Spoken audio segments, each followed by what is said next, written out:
కూటమి ప్రభుత్వం వచ్చిన దగ్గర నుంచి పరిపాలన అనేది ఎలా ఉందన్న? పరిపాలన గురించి మనం ప్రత్యేకించి చెప్పక్కర్లేదు.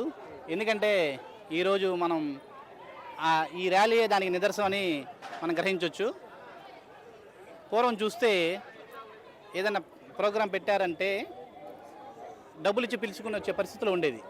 ఇవాళ ఆ పరిస్థితికి భిన్నంగా ప్రజలు తండోపతండాలుగా తరలివస్తున్నారు. అంటే ఈరోజు బాబు గారు చెప్పిన 6 గ్యారెంటీలు నెరవేర్చారు. ఎలా అనిపిస్తుంది ఇలా మీటింగ్ పెట్టుకోవడం కానీ? మాకైతే చాలా సంతోషంగా ఉంది. ఎందుకంటే బాబు గారికి పూర్వం ఒక నిందుండేది, ఇది బాబు గారు చెప్తే చెయ్యమని చెప్పి.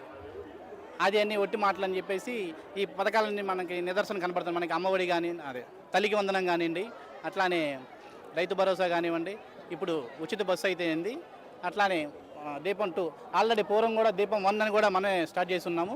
ఇప్పుడు దాన్నే దీపం 2 అని చెప్పేసి చేసుకున్నాం. కాబట్టి ప్రజలందరూ చాలా సంతోషంగా ఉన్నారు.